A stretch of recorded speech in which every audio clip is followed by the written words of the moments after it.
The most brutal truth of the metropolis is not the distance between the rich and the poor, but the proximity.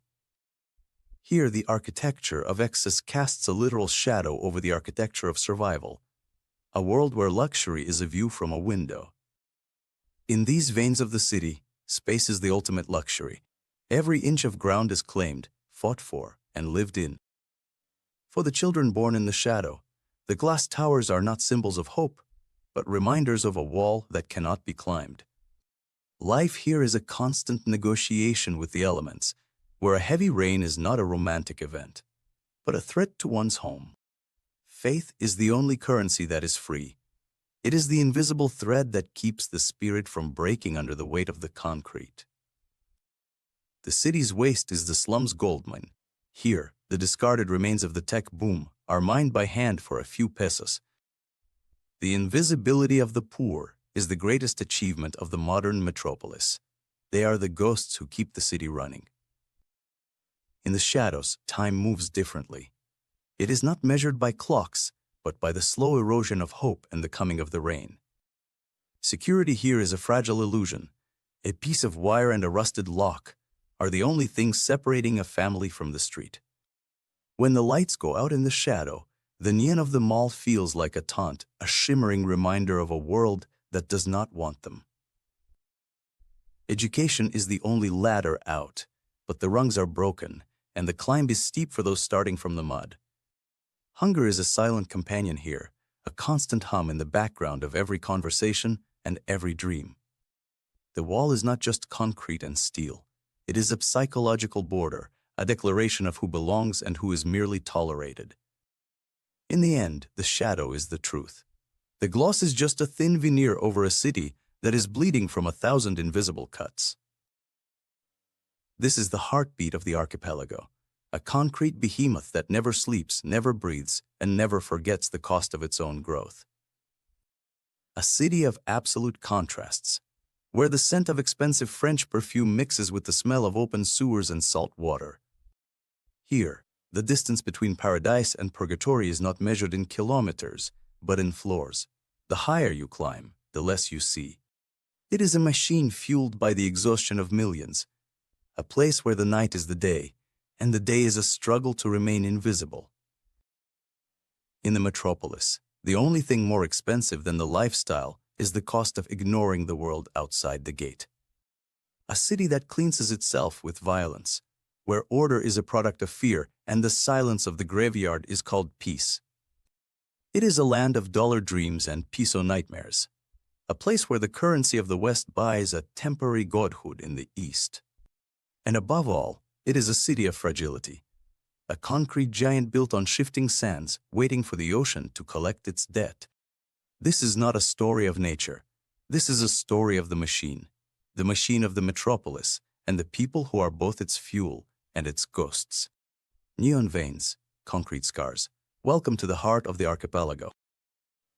To the casual observer, Manila is a city of glass and steel, a soaring testament to the ambitions of the new Asian century. In districts like Bonifacio Global City, the chaos of the metropolis is surgically removed, replaced by a sterile, curated perfection. Here, time is measured in quarterly profits and stock indices. It is a world of air-conditioned corridors and silent elevators. For those who walk these halls, the city outside is merely a backdrop, a distant noise filtered through triple-paned soundproof glass. To enter this world, one must master the art of the mask, the correct accent, the correct dress, the correct silence. Nature here is a luxury, a managed piece of greenery designed to soothe the nerves of those who control the capital. Millions of dollars move through these streets every second, invisible rivers of wealth flowing toward the few. It is a sanctuary of productivity, where the coffee costs $5 and the ambition is as thick as the smog over the horizon. From above, these districts look like fallen stars, shimmering islands of prosperity in a sea of urban struggle. The guardians of the gate see it all. They are the human bridge between the world of the elite and the world of the servant. In these galleries, the struggle of the city is transformed into art, a curated experience for those who will never feel the hunger. The architecture of desire is everywhere. Everything is designed to signal status, to prove that you belong in the upper echelon. But the illusion of perfection ends at the boundary. The gridlock is the true face of the city, the friction of millions of lives. Beneath the shine, the fracture is already there. The city is holding its breath, waiting for the weight of the contrast to break it. To understand the city, you must first understand the altitude. At the top, the world is silent, filtered, and completely detached. But the descent is inevitable. The further down you go, the more the mask of the metropolis begins to slip and crack. In the middle layers, the luxury fades into the grind. This is the engine room, where 1,000 drones process the data of the elite. Then comes the impact. The moment you step out of the climate-controlled bubble and into the raw, unfiltered humidity of Manila. Here, the transport is a chaotic ballet of chrome and noise, carrying the city's workers through a labyrinth of congestion. In this layer, agility is the only currency that matters. You learn to navigate the cracks in the system or be crushed by them. Just a few meters away from the glass towers, the city begins to devour itself. The luxury is replaced by the architecture of necessity. Walls here are not built for aesthetics. They are assembled from the wreckage of the world above, a college of urban survival. Life shrinks to the size of a single room. The dream of the penthouse is replaced by the reality of a shared meal and a leaky roof. Yet, even here, in the deepest cracks, there is a stubborn resilience, a laughter that defies the weight of the concrete above. The distance between the penthouse and the slum is only a few kilometers, but it is a gap that can never be bridged. It is a city of impossible survival, where beauty is a glitch in the system and hope is a dangerous luxury. This is the vertical divide, the story of a city that grows upward while its soul is buried in the mud. While Manila is the political heart, Cebu is the rising digital brain of the archipelago, a city redefining the South. The Cebu IT Park is a bubble of efficiency, a designated zone where the rules of the old city are suspended for the sake of global business. Here, the air is filled with the language of the West, spoken by thousands of young Filipinos who have traded their heritage for a headset. It is a strategic outpost in the global supply chain of services, a place where the clock never stops and the sun never sets on productivity. For the youth of Cebu, the IT Park is the promised land, the only place where a degree can actually translate into a middle-class life. Everything here is calculated. The spacing of the trees, the width of the roads, the exact temperature of the office air. Access is the primary currency. If you have the badge, you are part of the future. If you do not, you are just a ghost in the periphery. This is the city of the night shift, a place where the biological clock is sacrificed for the sake of a foreign time zone. These brands are the new landlords of the city, shaping the culture, the wages, and the very aspirations of the local population. There is a fragile happiness here, a sense of belonging to a global elite, even if that belonging is only through a fiber optic cable. From the air, the IT Park looks like a motherboard, a silicon chip embedded in the ancient, dusty skin of the city. The digital dream is active, 24 hours a day, 7 days a week. But the cost of this connectivity is a silence of the soul. This is the concrete labyrinth, a city designed not for people, but for the movement of capital, where the movement has finally come to a standstill. Overhead, the city is held together by a desperate web of wires, a chaotic nervous system that barely manages to keep the lights flickering. The city grows in layers with new concrete poured over the old, creating a subterranean world of shadows where the forgotten reside. To live here is to accept a state of permanent transition. You are always on your way, always waiting, always stuck in the middle of someone else's plan. Order is an illusion maintained by a few exhausted men with whistles, trying to orchestrate a symphony of madness. The city is a palimpsest where promises of progress are written in paint, only to be covered by the next layer of broken dreams.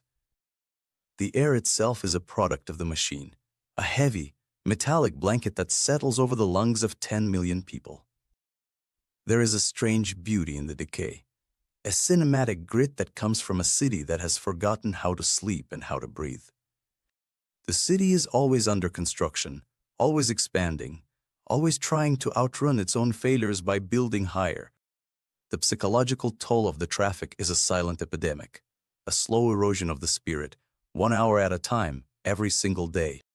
The concrete is not just a building material.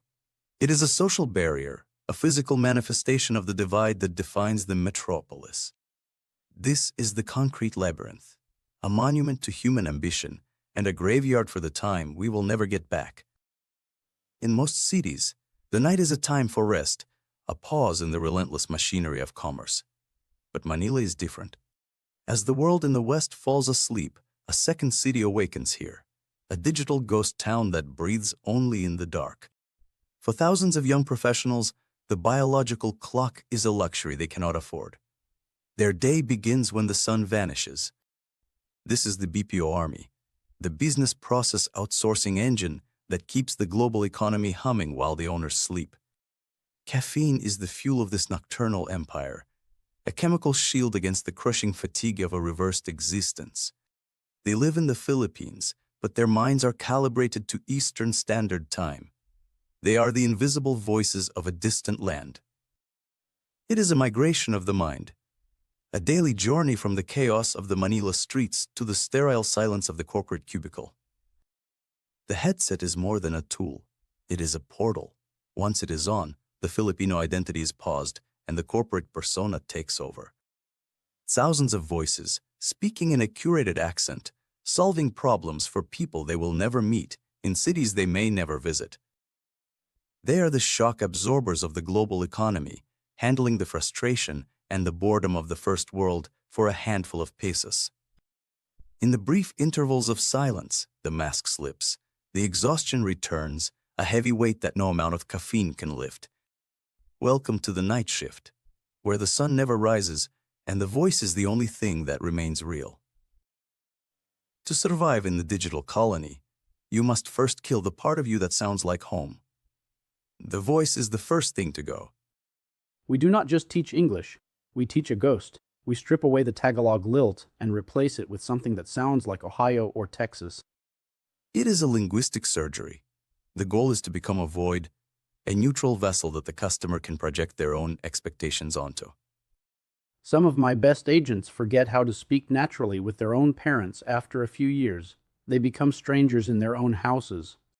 This is the price of the middle class, the erasure of identity in exchange for a salary that allows you to escape the slums. I have been doing this for 15 years. I can tell you exactly which city a person is from just by the way they sigh on the phone. They are the perfect employees. They are efficient, they are polite, and they are entirely interchangeable. If you cannot maintain the persona, you are a liability. The client does not want to know they are talking to someone in Manila. Certain words are forbidden. Certain realities are deleted. The conversation is a curated experience, a sanitized version of a human interaction. We are all actors in a play that never ends. The only difference is that we get paid to forget who we actually are. It is a factory of voices, a place where the human spirit is processed, packaged, and sold to the highest bidder. I often wonder what happens to the voice when the headset comes off. Does it ever truly come back, or is it gone forever? The ghost in the machine is not the software. It is the person behind the voice, waiting for the shift to end. In this business, you are only as good as your last call. If the voice fails, the person is replaced. Simple as that. The voice of the West is a powerful tool, but it is a tool that consumes the one who uses it. Welcome to the purgatory of the modern age, a place where the walls are made of fabric and the sky is a ceiling of acoustic tiles. The hours here do not flow. They stagnate. Minutes stretch into hours, and hours melt into a gray blur of scripted politeness. They come from all walks of life, from the hills of Cebu to the alleys of Tondo, all gathered here to trade their identity for a paycheck. The stress is not a scream. It is a whisper, a slow, grinding tension that settles into the shoulders and the base of the skull. Social interaction is reduced to the water cooler, short, fragmented conversations about the weather or the traffic, avoiding the truth of their exhaustion. Even nature struggles to survive in the filtered air of the BPO. Everything here is synthetic, including the smiles. The system is fragile, but the machine is relentless. A flicker of light is the only reminder that there is a world outside these walls. The headset leaves a mark, not just on the skin but on the mind. A phantom voice that continues to speak even after the power is cut. Mental fatigue is the silent epidemic of the night shift. A fog that descends upon the brain, making the simplest words feel like mountains. Above the carpet and the partitions, the city's data flows in a cold, dark river, indifferent to the people who serve it. Nutrition is an afterthought, a quick fix of sodium and starch to keep the body functioning for another 4 hours of the shift. For 15 minutes, they are allowed to be human. A brief suspension of the metrics, a moment to remember the world outside. This is the cubicle purgatory, where the only way out is to keep talking until the voice and the soul finally go silent. When the rest of the city sleeps, these fluorescent sanctuaries become the town's squares of the night shift. Here, the biological needs of the body are replaced by chemical substitutes. Caffeine is not a choice, it is a requirement for existence. They move like ghosts in the white light, their faces pale, their movements mechanical, driven by a desperate need to stay awake. Nutrition is reduced to a series of processed snacks, salt, sugar, and starch, consumed in a rush before the next shift begins. There is a strange bond among those who live in the dark, a shared understanding of a world where the sun is an enemy and the clock is a master. The economy of the night is a cycle of small transactions. A coffee here, a snack there, all paid for with the currency of stolen sleep.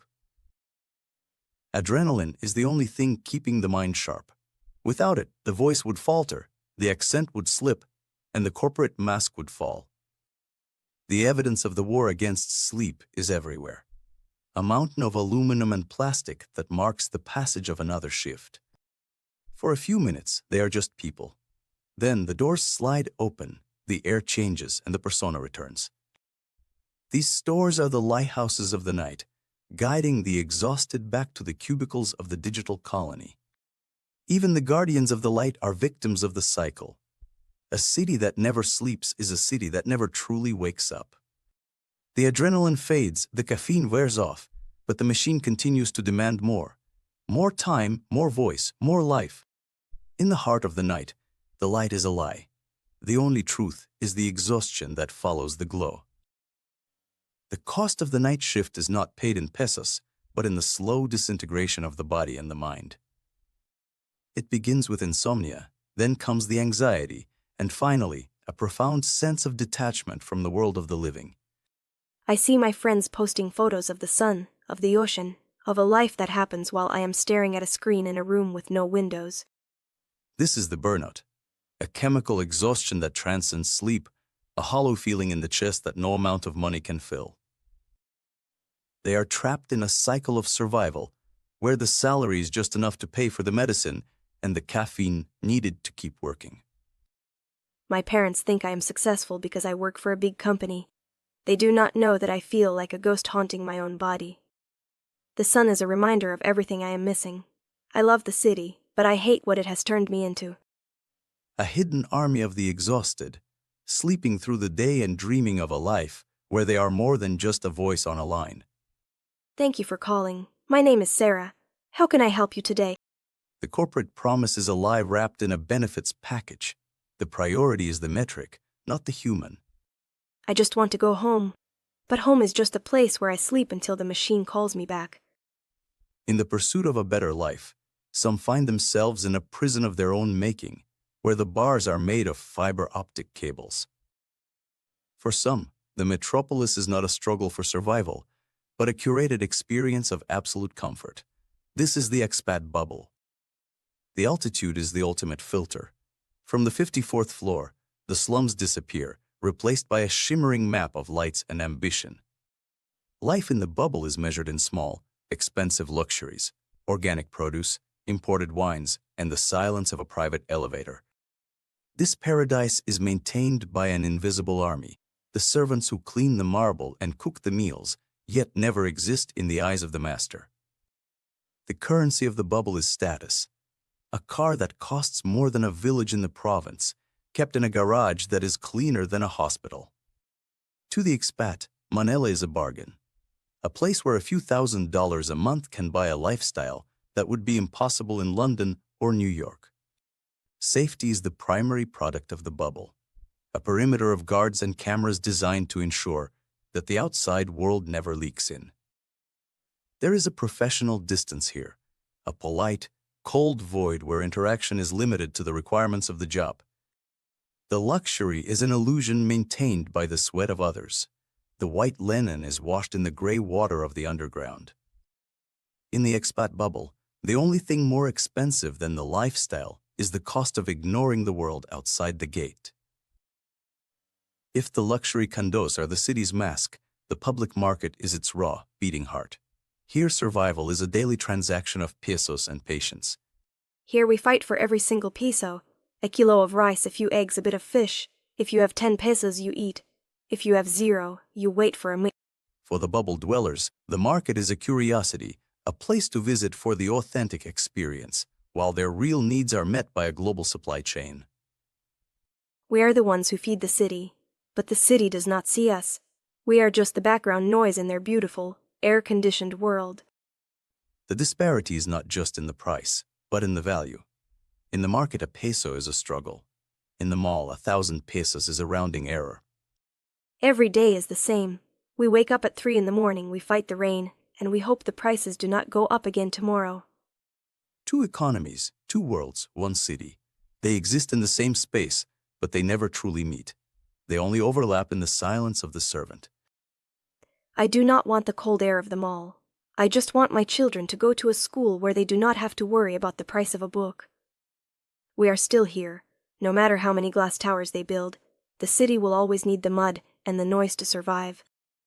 The price of paradise is paid by those who can never afford to enter it. A cruel mathematics of existence. In the market of the metropolis, everything has a price. But some things, like dignity and time, are simply not for sale. Perfection is a product. The spotless floors, the scent of lilies, the perfectly ironed sheets. None of this happens by magic. This is the invisible labor, a shadow world of servants who move through the halls like ghosts, ensuring the luxury remains undisturbed. They are the keepers of secrets and the polishers of egos. They know every flaw of the master, but the master does not know their names. The driver is the ultimate filter. He navigates the filth of the streets, so the passenger never has to acknowledge the existence of the mud. In the world of the elite, a single misplaced object is a crisis. The servants live in a state of permanent anxiety, fearing a single mistake. Their own living quarters are a different universe. A few square meters of concrete and heat, where they dream of the lives they are cleaning. The smile is part of the uniform, a professional requirement that hides the longing for a home that feels 1,000 miles away. The food is organic, the wine is vintage, and the presentation is art.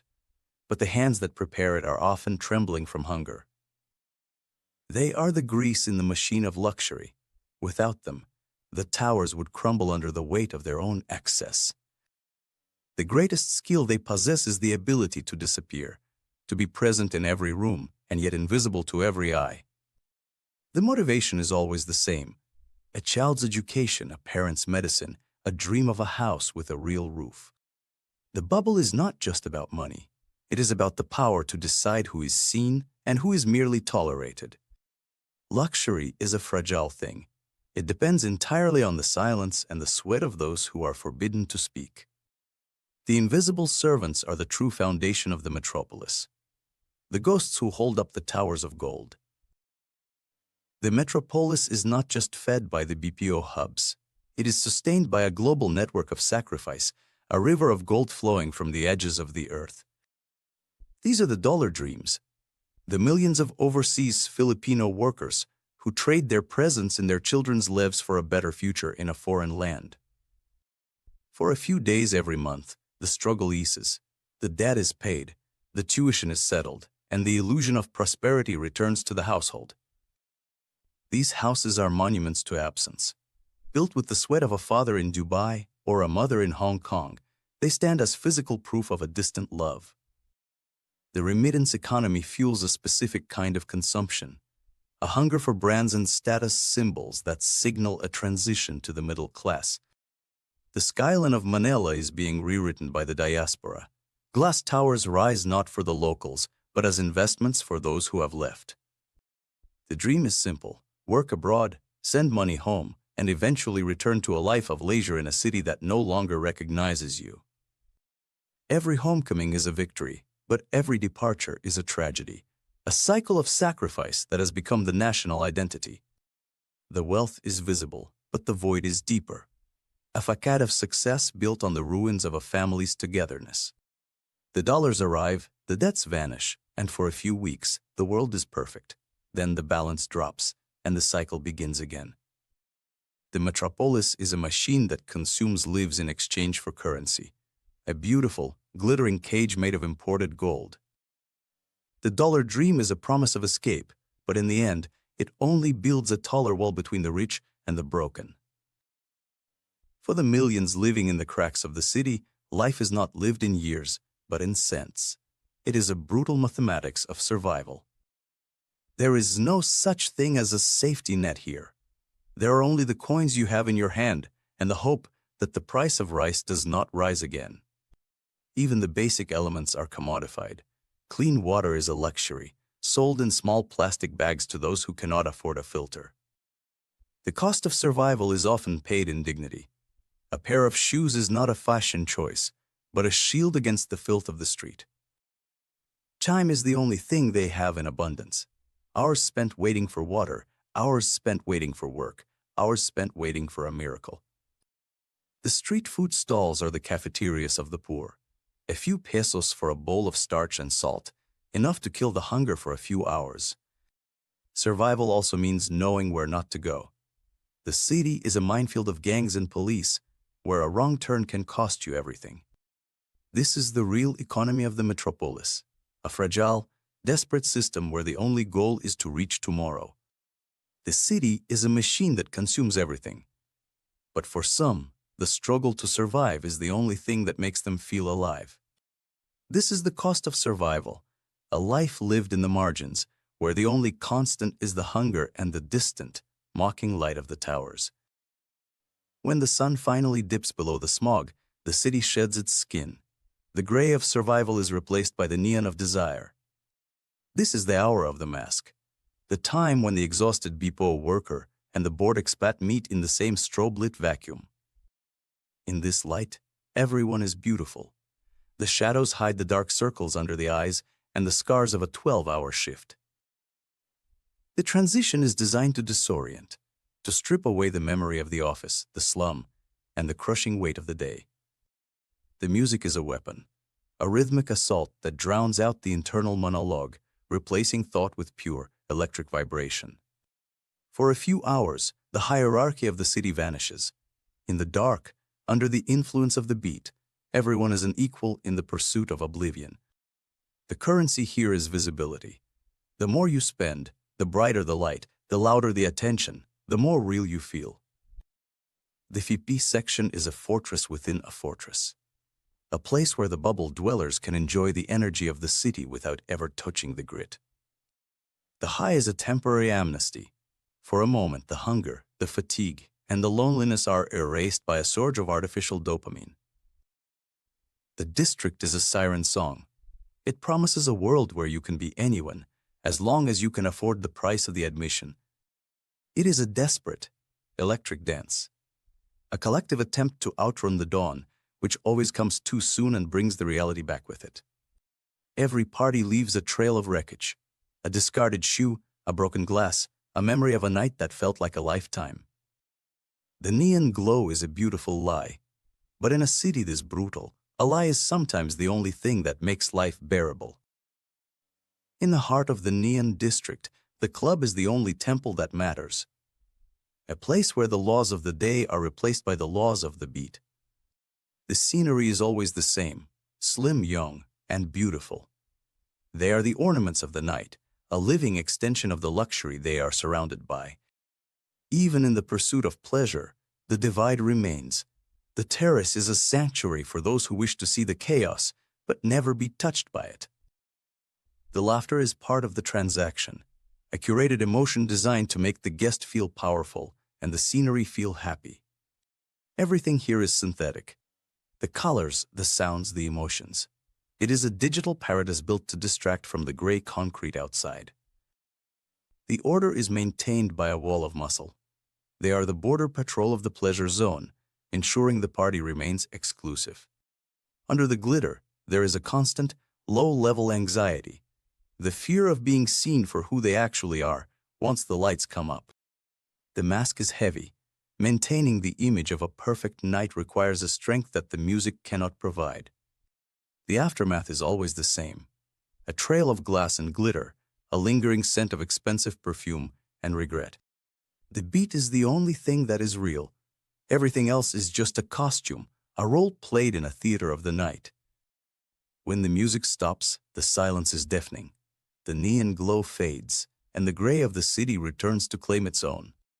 The party is over, but the hunger for the glow remains a permanent scar on the soul of the metropolis.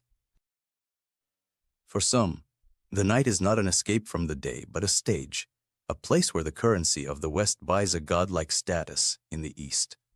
You have to love the chaos here. In London or New York, I am just another guy in a suit. But here, in the neon, I am the king of the castle. The attraction is mutual, but the terms are clear. He provides the access and the luxury, and she provides the image of a perfect night. The beauty is the best part. These girls, they are like porcelain, slim, young, and always ready to party. It is a paradise that never sleeps. This is the hedonism of the bubble, a desperate attempt to feel something intense in a world that has become sterile and predictable. People talk about the poverty, the slums, the dirt. But why look at that when you can have this? The city is what you pay for it to be. The cost of the party is hidden in the eyes of the scenery, a hollowed-out exhaustion that no amount of glitter can cover. Sometimes it gets a bit repetitive. The same clubs, the same faces, the same fake laughter. But then a new girl arrives and it starts all over. It is a hall of mirrors. Everyone is pretending to be someone else, and the only truth is the chemical high and the sound of the bass. I love the danger of it, the feeling that at any moment, the whole thing could just collapse. That is what makes it exciting. The excitement is a chemical illusion, a surge of dopamine designed to drown out the knowledge that this paradise is built on a foundation of sand. Sometimes, when it's very quiet, I can hear the city outside, the real city, but then the music starts again and I can forget. The dawn is the enemy of the hedonist. It brings the light that reveals the cracks in the mirror and the emptiness of the glass. It is a beautiful lie, is it not? And the best part is, in this city, you can buy the lie as many times as you want. The party animal thinks he is the master of the night, but in the end, he is just another consumer of a dream that has no heart. Every paradise has a basement, a place where the glitter is washed away and the raw machinery of desire is exposed in the dark. The aftermath is always the same, a trail of chemical waste and broken promises left to rot in the humidity of the tropical night.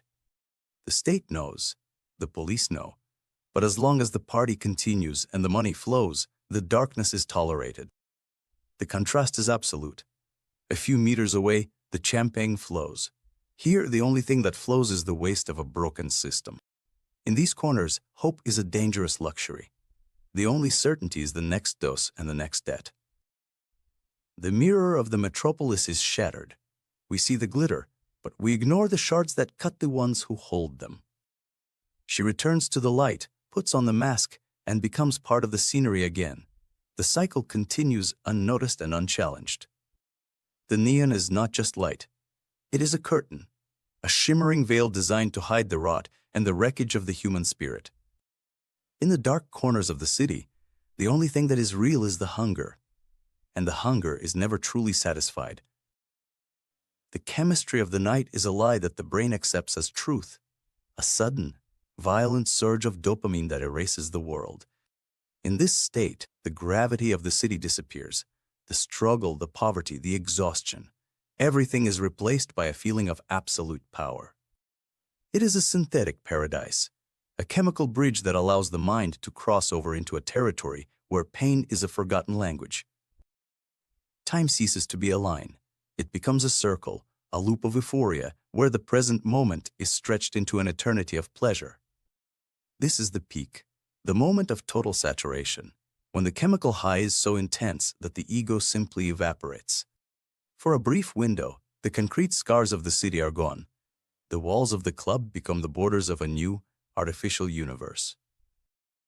It is a beautiful, terrifying distortion, a chemical mirror that shows you the version of yourself you have always wanted to be. Then comes the flicker, the moment the chemical bridge begins to crumble and the first cracks of reality reappear. The come down is not a fall, it is a crash, a violent return to a world that is too loud, too bright, and far too empty. The chemical euphoria is a temporary amnesty. But the prison of the metropolis is still there, waiting for the lights to come up. The dawn is the most honest hour in the metropolis. It is the moment when the neon lies are extinguished and the concrete truth returns. The wreckage of the night is everywhere. A trail of aluminum and plastic, the debris of a search for euphoria that never lasts. The bubble dwellers return to their towers, carrying the scent of expensive perfume and the lingering echo of a bass they can no longer feel. The come down is not just chemical. It is existential. The realization that the music has stopped and you are still the same person you were yesterday. The mask is put back on. Not the mask of the party, but the mask of the survivor, the one that allows her to navigate the mud and the noise. The towers still stand, indifferent to the wreckage at their feet. They are the silent witnesses to 1,000 nights of desperate escape. For some, the day is a burden to be carried, a long, gray stretch of hours until the neon flickers back to life. The city is a machine of shifts. As the hedonists fall, the drones rise, a seamless exchange of masks. The morning after is not a beginning. It is just the interval between two versions of the same lie. There comes a time when a city is so broken, so exhausted by its own chaos, that it stops asking for a leader and starts praying for a strongman. He did not promise a paradise. He promised a cleansing, a brutal, surgical removal of the cancer that had eaten the city from within. The law became a blunt instrument. The fine print of the Constitution was replaced by the singular will of one man. The war on drugs was not a policy. It was a crusade, a campaign where the line between the criminal and the victim became a blur of blood.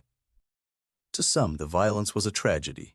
To others, it was the only language the city finally understood, a brutal honesty in a world of lies. The state entered the shadows. The police no longer waited for warrants. They came for the lists, the names written in ink that smelled of betrayal. The signs appeared on every corner, a warning and a promise.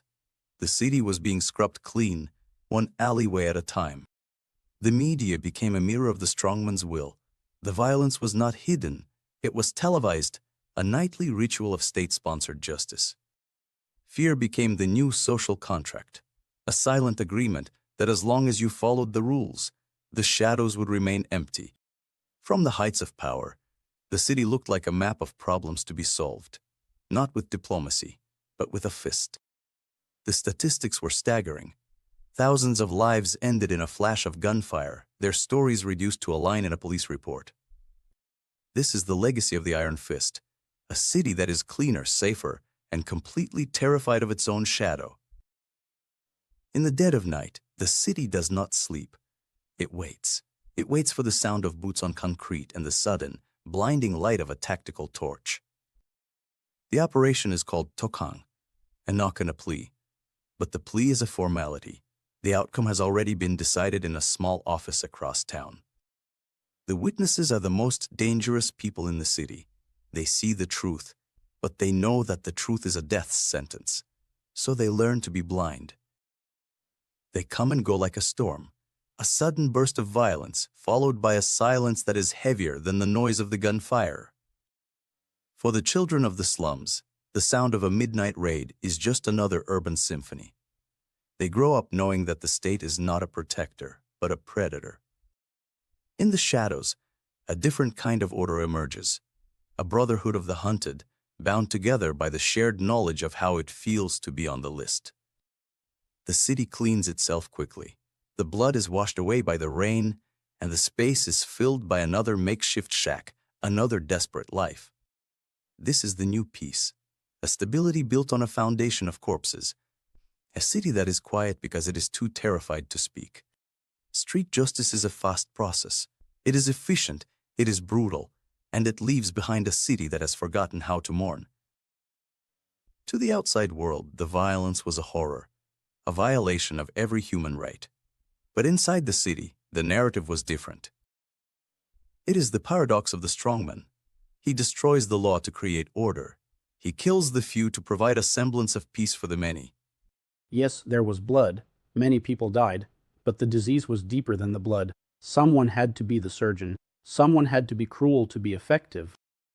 It is a love born from exhaustion, a people so tired of the failure of democracy that they embrace the efficiency of the fist.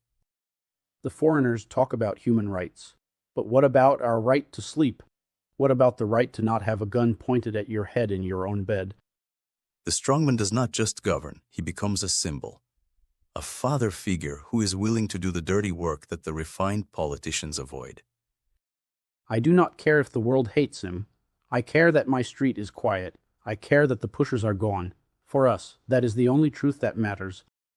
It is a dangerous kind of love, a devotion built on the belief that safety is worth any price, no matter how many innocent lives are spent as currency.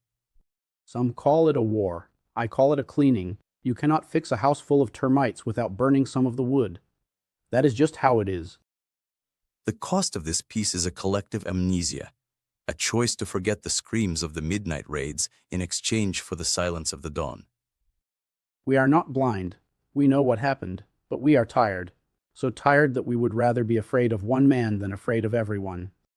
He is the only one who listened to us. That is why we love him. That is why we will follow him, no matter where he leads. In the end, the paradox is complete. The people love the man who taught them how to be terrified, a love that is as absolute as the violence that created it. The metropolis does not just sit on the land. It clings to the edge of an ocean that both feeds it and threatens to swallow it whole. This is the city's first line of defense, a wall of concrete and hubris built on the belief that nature can be negotiated with. For the residents, the water is a place of respite, a breath of salt air in a city that smells of exhaust and desperation. The elite build their palaces on the shore, lured by the prestige of the waterfront, ignoring the fact that the water is slowly reclaiming the land. A few meters away, others live in a state of permanent precariousness. Houses made of scrap, floating on a tide that could turn into a killer in minutes. It is a genetic memory. The knowledge that a single storm can erase a decade of progress, turning a street of homes into a river of wreckage. The city's veins are clogged. Its drainage is a relic of a previous century, unable to cope with the volume of a modern typhoon. Nature does not hate the city. It simply does not recognize it. To the ocean, the towers are just a temporary arrangement of minerals. Survival becomes a matter of endurance, a slow, exhausting march through a landscape that has become hostile and unrecognizable. The towers are the only things that do not sink. They stand like indifferent gods, watching the city drown at their feet from the safety of their penthouses. The flood steals more than property. It steals the idea of home, a bed, a photo, a toy, all reduced to floating debris in a brown current. In the absence of the state, the community becomes the only rescue service, a fragile network of neighbors fighting a tide that does not care for their bonds. The panic is quiet, a desperate, underwater struggle where the difference between life and death is a few inches of floating plastic. From the roof, the city looks like a map of a lost world, a reminder that for all our concrete and gold, we are still just guests on a volatile planet. The fight is a losing game, an endless battle against a tide that is not just water, but a mixture of sewage, oil, and the ruins of 1,000 lives. The water eventually leaves, But it does not go alone. It leaves behind a layer of filth that seeps into the walls, the furniture, and the soul. The flood is a reminder that the city is not a fortress. It is just a fragile arrangement of concrete, waiting for the ocean to remind us who the real master is. In the end, the metropolis is not one city but two. Two worlds that share the same air, the same soil, and the same silence, but never the same destiny. The bridge between these worlds is built of fiber optic cables and night shifts, a promise that if you work hard enough, you can climb out of the mud. The metropolis is a living organism, a predator and a provider, a place that consumes the soul but offers the dream of a better life. The contrast is the only truth, the gold and the mud, the high and the crash, the tower and the tide. It is a city of ghosts, people who live in the intervals, who sleep when the world wakes, and who dream in the language of a foreign customer. The divide is not just about money.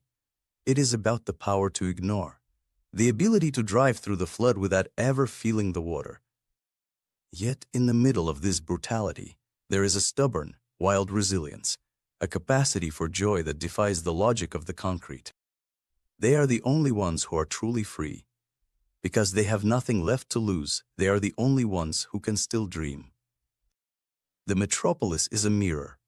It shows us who we are when we are at our most desperate, and who we become when we have everything. Neon veins, concrete scars. This is the heart of the metropolis, and it continues to beat regardless of who survives the night. It arrives without warning. A vertical ocean that crashes down upon the glass towers and the corrugated roofs with the same indifferent violence. For those in the bubble, the rain is a cinematic experience, a romantic backdrop to be watched from behind climate-controlled glass. But for the rest, the rain is a tactical enemy. It is the mud that clings to the skin, the dampness that never leaves the walls, the cold that seeps into the bone. Every journey is a gamble. A walk to the market becomes a navigation of hazardous waters, where a single misstep leads to a plunge into the unknown. There is a moment of purity in the storm, a feeling that the water is scrubbing the city clean, washing away the sins of the day. But the purity is an illusion. In the slums, the rain is a drum, a loud, relentless reminder of the fragility of the shelter. The water finds every crack, every weakness. It seeps into the memories, the furniture, and the very spirit of the home. In the towers, the rain is managed. It is mopped away, filtered, and forgotten. The struggle is outsourced to the invisible. The rain is the city's great equalizer. For a few hours, everyone is drenched. Everyone is slowed. Everyone is at the mercy of the sky. There is a melancholy to the rain, a feeling of suspension, as if the city is pausing to breathe before the noise begins again. Even the giants are humbled. The concrete and the gold are surrendered to the water, proving that the elements always have the final word. The rain stops, the mud remains, and the metropolis begins the long, slow process of drying its scars.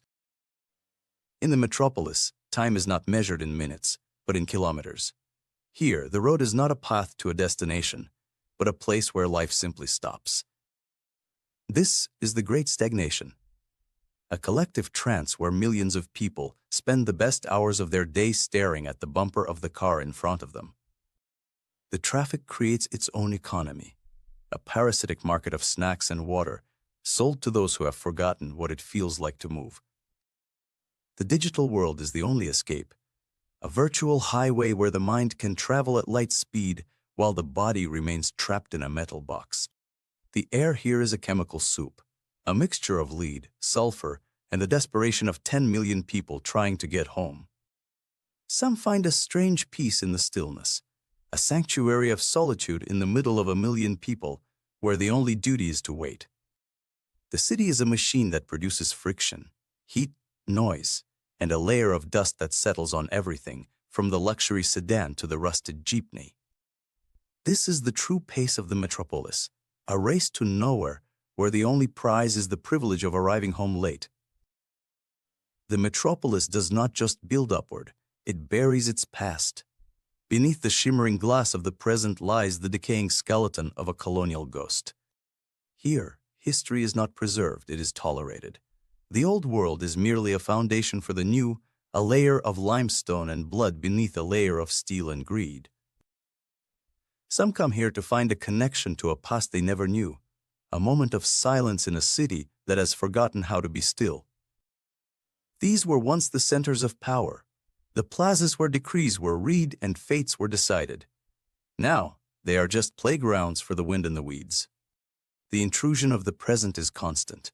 A piece of plastic here, a neon sign there. The city is a palimpsest where the new is written over the old without erasing it. The voices that used to call the faithful to prayer are gone. Now, the only sound is the roar of the traffic from the highway just a few meters away. The language of the conquerors has faded. The promises of empire have dissolved into the humidity of the tropics. There is a romanticism in the decay, a feeling that the ruins are more honest than the towers, because they do not pretend to be eternal. The plaza is now a place of contradictions, a sanctuary for the homeless, a backdrop for tourists, and a graveyard for forgotten ambitions. There is a strange beauty in this failure, a reminder that every empire, every tower, and every dream eventually becomes a ruin. For a few minutes every evening, the two worlds merge. The ruins and the towers share the same light, before the darkness separates them once again. We touch these stones to remember that we are not the first to build a paradise here, and we will not be the last to watch it fall. The ruins are the city's conscience, a quiet, stone reminder that the only thing permanent in the metropolis is change. The forgotten plaza is not a dead place. It is a mirror, showing us that our towers of gold are just the ruins of tomorrow. There are places in the metropolis where the map fails, labyrinths of iron and scrap where the city has grown too fast for its own lungs. The residents are the true masters of this maze. They move through the shadows with a precision that the architects of the towers could never understand. There are places in the metropolis where the grit is surgically removed. The glass mirage, a territory designed to convince you that the chaos outside does not exist. The people here are parts of a larger machine. They move with a synchronized purpose, their identities subsumed by the corporate brand they represent. Perfection is the primary product. Any sign of decay, any hint of the organic is treated as a system error to be corrected. The higher you go, the quieter the world becomes. The altitude is a filter that removes the smell of the slums and the sound of the struggle. Life in the mirage is measured in meetings metrics and the precise temperature of a let, a world of controlled variables. But the glass is not a wall, it is a mirror. And occasionally, the reflection of the world outside leaks through, reminding the occupant of the cost of their comfort. Here the city is reduced to a spreadsheet, a series of growth percentages and investment returns stripped of any human face. The sterility is the point. By removing the noise and the dirt, they remove the soul, leaving behind a space that is perfect and completely dead. The peace of the mirage is maintained by surveillance, 1,000 electronic eyes ensuring that the order is never disturbed. It is a sanctuary of artificiality, a place where everything is curated, from the scent of the air to the curve of the furniture. When the sun goes down, the mirage only becomes more intense. The lights replace the sun, and the dream of a perfect world becomes a neon reality. The glass mirage is a beautiful lie, but a lie that is lived in for too long eventually becomes the only truth the heart knows. When the corporate offices go dark, the city's true heart begins to beat. In the night markets, the metropolis sheds its mask of order and reveals its raw, hungry soul. Here, the currency is not credit or stock options, but charcoal and grease, a primitive economy of survival where a few pesos buy a moment of satisfaction. Amidst the noise and the smog, there is a desperate vitality, a hunger for connection that the glass towers of the business district can never satisfy. The market is a museum of the cheap and the temporary, a place where the dreams of the poor are sold in small, plastic packages. The heat is oppressive, but the hunger is stronger. This is the kitchen of the metropolis, where the ingredients are simple and the effort is total. For the night workers, the market is a sanctuary, a place to remind themselves that they are still human before they return to the digital void. The noise is the shield. As long as the music is loud and the food is hot, the reality of the slum can be kept at bay for a few more hours. Nothing here is built to last. The furniture is plastic, the stalls are scrap, and the connections are as fleeting as the steam from a pot.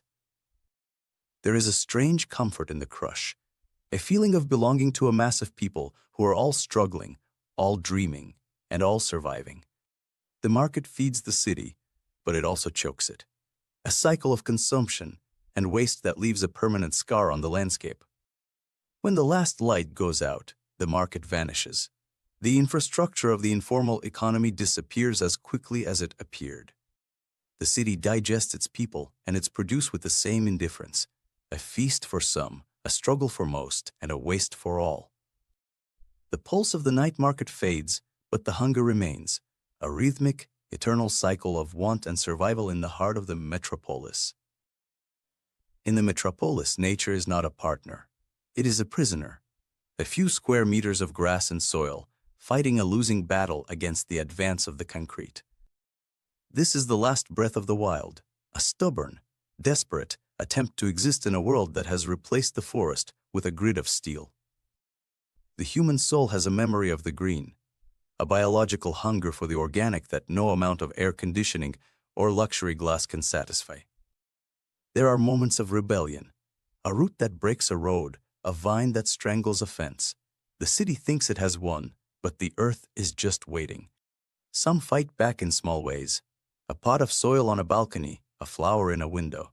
Tiny acts of defiance against the gray hegemony of the metropolis. These fragments of life are the only things that make the city bearable, a reminder that beauty does not need permission to exist. The elite replace the real with the simulated. Plastic leaves that never wither, an artificial breeze that never smells of salt and rain. Even the animals have adapted. They build their homes from the ruins of our consumption, turning trash into a sanctuary. We are like these plants, kept in sterile boxes, fed with artificial light, slowly withering away while we pretend to thrive.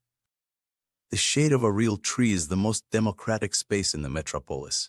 It costs nothing, and it protects everyone equally. There is a violent persistence to life here, a refusal to be erased by the gray, a small golden scream of existence. For a few minutes every day, the city feels less like a machine and more like a home. But the border is thin, and the concrete is always waiting. Hope is a seed planted in a crack, a belief that the green will return, that the concrete will fail, and that the earth will breathe again.